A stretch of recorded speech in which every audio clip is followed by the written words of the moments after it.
नमस्कार। तबसरा आज दोपहर तक में एक बार फिर आपका स्वागत है और मैं हूं हर्षपाल गुप्ता और मेरे साथ हैं वरिष्ठ पत्रकार सतीश वर्मा जी। सतीश जी, आज सबसे बड़ी खबर यह है कि कांग्रेस के जो चुनाव हो रहे थे उसका रिजल्ट सामने आ गया है और मल्लिकार्जुन खड़गे ने जो कांग्रेस के अध्यक्ष होंगे। Lieutenant governor doctor Farooq Abdullah की जो उन्होंने परसों स्टेटमेंट दी थी उसकी कड़ी निंदा की है, उसे आड़े हाथों लिया है।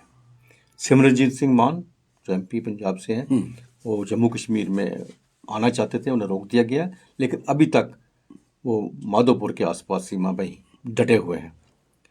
और यासीन मलिक जिसे टाडा कोर्ट में आज पेश होना था, वो वर्चुअल मोड पे ही अब आए हैं और एकजुट ने आज जो टारगेट किलिंग कश्मीर में हो रही है उसको लेकर प्रदर्शन किया। सबसे पहले हम बात करते हैं कांग्रेस के अध्यक्ष की।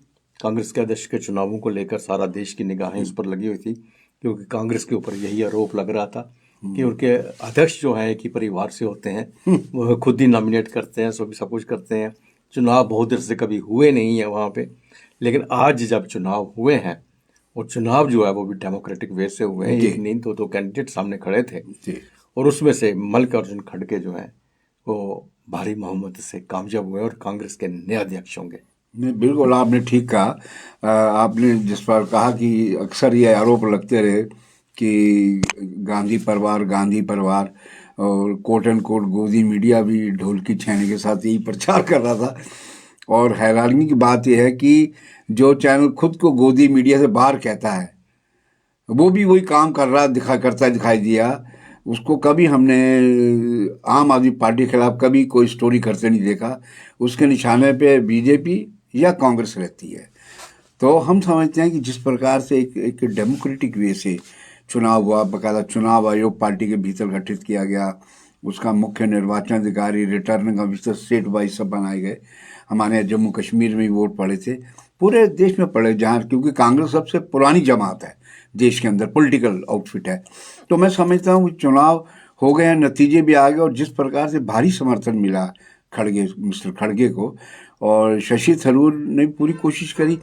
लेकिन अदर जी, इसमें हमने चुनाव के दौरान दो चीज़ें हमने देखी ज़बरदस्त। एक तो ये देखी कि गांधी परिवार को लेकर जब भी उनके किसी व्यक्ति से बात हुई, खासतौर से राहुल गांधी से, उन्होंने कहा भी हमारा कोई लेना देना नहीं है, पार्टी प्रधान जो बनेगा उसके निर्देश से काम करेंगे।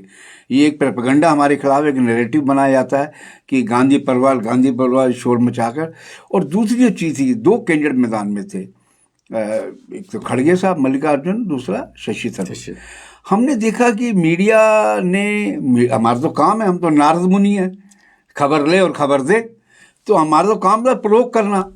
हमने देखा कई इंटरव्यू के अंदर खड़गे ने बड़ी शालीनता के साथ प्रवोक करने वाले सवालों को भी टाल दिया, जबकि शशि थरूर उनके ट्रैप में आते रहे लगातार। शशि थरूर में बड़े तीखे शब्द भी बोले जो कि उनको नहीं बोलने चाहिए थे, एक मैच्योर पॉलिटिशियन की तरह। क्योंकि आपकी परिपक्वता तभी दिखाई देती है जब उन हालातों से गुजरते हैं, जब आप तनाव में भी होते हैं लेकिन आपको संतुलित बात भी करनी है। तो मैं समझता हूँ शशि थरूर को कई बार, खासतौर से एनडीटीवी पर मैंने देखा, एनडीटीवी को शायद एजेंडा चला रहे थे, क्या करते हमें समझना पड़ेगा। उन्होंने कई इंटरव्यू किए जो कि कांग्रेस को हिट करने वाले थे। या तो हो सकता है एजेंडा हो उनका एनडीटीवी का, लेकिन शशि थरूर, मल्लिकार्जुन का भी चला उस पर, लेकिन हमने मल्लिकार्जुन का मुंह से कोई ऐसी बात नहीं। मल्लिकार्जुन बहुत पुराने, बड़े मैच्योर। और दूसरी बात ये कहूंगा कि देखिए, कर्नाटक से ये दूसरे पार्टी के रास्ते बने, इससे पहले एस निजलिंगप्पा बने थे। तो हम समझते कांग्रेस इतिहास को दोहरा रही है। तो अब जिस तरह एक फेस होता है चुनाव में जाने का, हालांकि कांग्रेस की कोशिश थी कि अशोक गहलोत जो ओबीसी से आते हैं वो फेस बनाया जाए, क्योंकि पीएम अक्सर अपने को ओबीसी समुदाय का कहते हैं, लेकिन राजस्थान की सियासत थी, नहीं बन पाई बात। अब यह है कि दलित चेहरा पार्टी के लिए है। और सबसे बड़ी बात है कि जिस तरह राहुल गांधी की जो भारत जोड़ो यात्रा है अभी साउथ के अंदर ही है, उसका जो दृश्य पूरा national media, main stream media तो नहीं दिखा पा रहा, ज़्यादा कोई थोड़ी क्लिप दिखती है, सोशल मीडिया ज़्यादा दिखा रहा है। तो हम समझते हैं कि इनके सामने चुनौतियाँ जो है ना, सबसे बड़ी कर्नाटक में चुनाव है अगले साल, और उसके अलावा जो हिमाचल में इस साल है, बिल्कुल, और फिर गुजरात में चुनाव है। इनके सामने चुनौतियां कम नहीं है। मल्लिकार्जुन, इनके बीच में कांटों का ताज है और ये उस माहौल में अपने अनुभव के आधार पर, सबसे बात अनुभव के आधार पर पार्टी को कहाँ तक ले जाए पाएंगे। दूसरी बात ये भी ठीक है कि कांग्रेस का मतलब, देखिए एक बात तो है, गांधी परिवार एक ऐसा, कहते हैं एक ऐसा पॉइंट है जो सबके लिए स्वीकार्य है। इसलिए बिना गांधी परिवार के ये कोई कल्पना करे कि कांग्रेस चलेगी और बच जाएगी, ये एक बड़ा टेढ़ा सवाल है। सी जी, परसों डॉक्टर फारूक अब्दुल्ला ने एक स्टेटमेंट दी थी जो कश्मीर में टारगेट किलिंग हो रही है। उन्होंने इनडायरेक्ट वे से जो भारतीय जनता पार्टी पे अटैक किया था, उन्होंने कहा था, ये कहते थे जो 370 है इसलिए कि यहाँ पे टारगेट किलिंग हो रही है, अगर 370 हट जाएगी तो ये सब बंद हो जाएगा। अब 370 हट गई है, 35 से हट गई, अब क्यों हो रही है? बिल्कुल, बस सीधा सीधा उनका जो हमला था वो भारतीय जनता पार्टी था कि भारतीय जनता पार्टी, जब इनडायरेक्ट वे से उन्होंने ये कहा कि जब तक भारतीय जनता पार्टी रहेगी यहाँ पे किलिंग होती रहेंगी। इससे पहले कि वो कहते हैं कि ये किलिंग को कंडेम करते या कुछ करते, उन्होंने उकसाने वाली बात कही, उसको लेके सारे देश में चर्चा हो रही है, सारे देश में डिबेट हो रही है इस बात को लेके।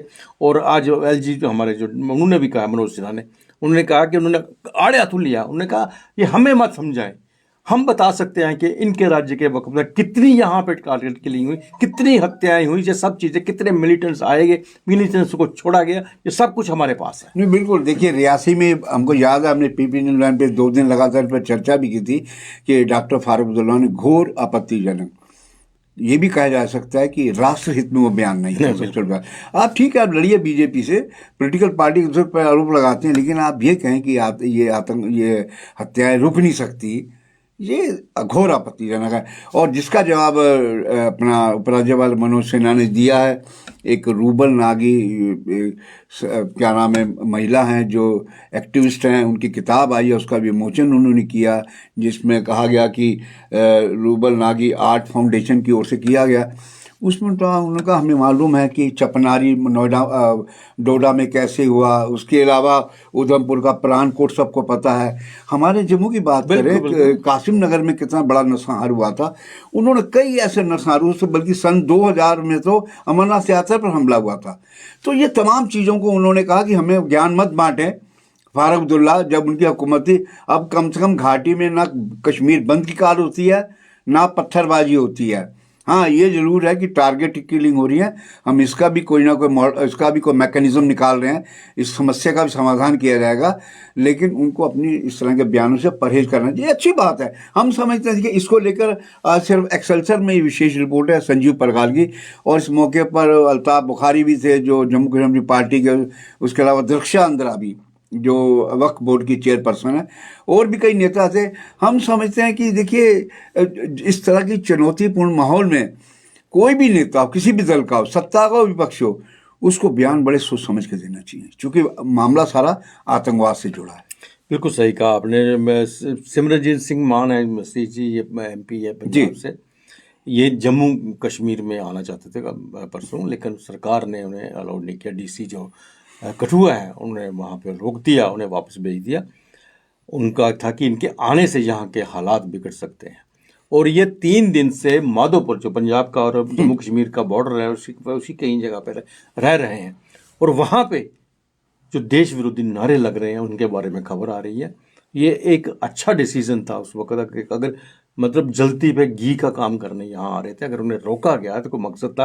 अब उनका मकसद क्या है ये वही जाने। वहाँ से उनको वापस जब नहीं एंटर करने दिया जा रहा है, कोई रीज़न है, कोई ऐसी बात नहीं है कि ये पहली बार हुआ है, इससे बहुत बार बहुत सी जगहों पे हुआ है। जब स्थिति ऐसी बनती है तो उनको रोका जाता है। तो अभी वो वहाँ 3 दिन से डेरा जमाए बैठे हैं। देखिए, कानून व्यवस्था तो स्टेट का अपना विशेषाधिकार है, उनको लगता है कोई व्यक्ति विशेष के आने से अगर कानून व्यवस्था खराब हो सकती है, ये उनका राइट है। लॉ एंड ऑर्डर की प्रॉब्लम है। और आपने ठीक कहा, परसों रात हमने कई वीडियो वायरल होते देखे जिसमें देखा कि उनके साथ जो आए लोग हैं वो पुलिस वालों से कन्फ्रंटेशन कर रहे थे कि झगड़े का माहौल बने। और आज तीसरा दिन है, बल्कि उसके बाद जो वीडियो आते रहे उसमें खालिस्तान के समर्थन में नारे लगाए गए और ये कहा गया कि सिख मुसलमान इत्तेहाद जिंदाबाद। मतलब आप क्या कहना चाहते हैं? आप ये कहना चाहते हैं कि जो माहौल यहाँ कश्मीर का थोड़ा बहुत अभी रह गया है गड़बड़, हम उसको फिर जाके घी डाल दें? तो हैरानगी ये है कि मेंबर पार्लियामेंट है जो भारतीय संविधान की शपथ लेते हैं, वो ही उस संविधान को किस तरह से खंडित करने की कोशिश करते हैं। ये वास्तव में बड़ी चिंता का विषय है। और हम समझते हैं कि जिस प्रकार कठुआ एडमिनिस्ट्रेशन ने, वहाँ डीसी थे, एसएसपी थे, उन्होंने हालात के अनुकूल जो फैसला लिया वो वास्तव में बिल्कुल ठीक लगा। नहीं तो ये भी सूत्र ये भी बता रहे हैं कि इनकी मंशा, इनकी अगर ये आते इस हद के अंदर जम्मू कश्मीर की, तो कानून व्यवस्था की समस्या ये खड़ी कर सकते थे। सीजी यासीन मलिक पे टाटा का केस चल रहा है, वहाँ पहले भी वो तिहाड़ जेल में उम्र कैद वहाँ पे उनकी सजा हुई है। आज उन्होंने पेश होना था यहाँ पे टाटा कोर्ट में। केस तो आपको पता ही है, बिल्कुल रूबिया, लेकिन वो उनको वर्चुअल मोड पे लाया गया। वहाँ तिहाड़ जेल के जो डीजी हैं उन्होंने कहा कि यहाँ ऑलरेडी इनके ऊपर उम्र कैद की सजा चल रही है, इसलिए इनको हम वहाँ पेश नहीं कर सकते, वो नहीं जा सकते, खुद नहीं जा सकते, इसलिए वर्चुअल मोड पे ही इसकी सुनवाई होगी। अब इसकी सुनवाई जो है 23 नवंबर को, इससे आगे जो डेट दी है तब होगी। नहीं, ठीक कह रहे हैं। देखिए, जेल मैनुअल जिस चीज़ की इजाज़त नहीं देगा वो डीजी अपने हाथ से कैसे कर सकता है। हो सकता है कि जेल मैनुअल में चीज़ें हों कि जो सजा याफ्ता कैदी है उसको दूसरी स्टेट में और ऐसी स्टेट में जहाँ पर माहौल पूरी तरह साजगार ना हो। और पिछले दिन खबर यही उड़ी थी कि इन पर्सन ये पेश होंगे शायद जम्मू की। यहाँ इन्होंने कहा था कि मैं खुद अपनी वकालत करूंगा, इनके ऊपर बहुत बड़ा केस है, चार एयरफोर्स जवानों को, अफसरों को वहां पर मारा था। वो भी एक विषय है और रूबिया सैयद का एक अलग विषय अपन का। मैं समझता हूँ कि देखिए, जो माहौल है, सरकार बड़ा फूंक फूंक के कदम रख रही है। वो नहीं चाहती कि कोई लिहाजदारी में ऐसा कदम उठाया जाए कि उसके लिए एक बड़ी चुनौती का रूप ले ले। तो वर्चुअल के जरिए बहस की है। इनकी ये क्यों आना चाहते थे, इनके मन में क्या थी, कोई साजिश सी क्या थी, ये तो भगवान जाने। लेकिन यह है कि वर्चुअल बातचीत हुई है। हालांकि क्लेम कर रहे थे हम उस पर बहस करेंगे, ज़ेरा करेंगे, हमारा किडनैपिंग में क्या रोल है क्या नहीं है।